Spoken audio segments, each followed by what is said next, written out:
મારે અને મારા મિત્રને અચાનક જ રાજકોટ યુટ્યુબર ઇવેન્ટમાં જવાનું છે ને મને નથી ખબર કે મને મળી જાય આવડા મોટા યુટ્યુબ ઇન્ફ્લુએન્સર. સવારમાં મસ્ત મજાના તૈયાર થઈ જાય ને નીકળી જાય રાજકોટ જવા માટે ને મને નથી ખબર કે આ વોલ્વો બસમાં બારી ન ખુલે ને આમાં આવી જાય એવડી મોટી એસી. આપણે પહેલી વાર ગુજરાત વોલ્વોમાં બેઠા ને પછી નાનો તો વોલ્ટ મારીને સીધા પહોંચી જાય રાજકોટની રવિવારીમાં. વોલ્વોમાં સીધા હેઠે ઉતરીને 20 વાળી રિક્ષા પકડીને રાજકોટની શેરીમાં રખડતા પહોંચી જાય લીપ પાસે.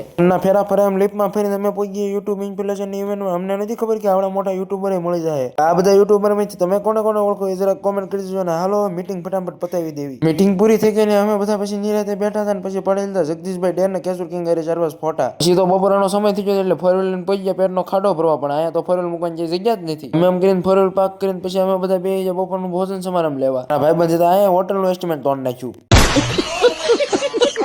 પછી તો હું રાજકોટની બજારોમાં હાલતા હું ને મારો ભાઈબંધ પહોંચી ગયા રાજકોટના ઇન્ટરનેશનલ એરપોર્ટે પહોંચીને બસની ટિકિટ લઈ લીધી કરાવી નાખ્યો 218 નો ચાંદલો. તો હું ને મારો ભાઈબંધ સરકારી વિમાનમાં બેસી જાય ને પહોંચી જાય હવે ઘરે. અમે ઘરે પહોંચી જાય તમે મોર મિલિયન સબસ્ક્રાઇબ ફોલો કરવાનું ભૂલતા નહીં હો. Bye bye.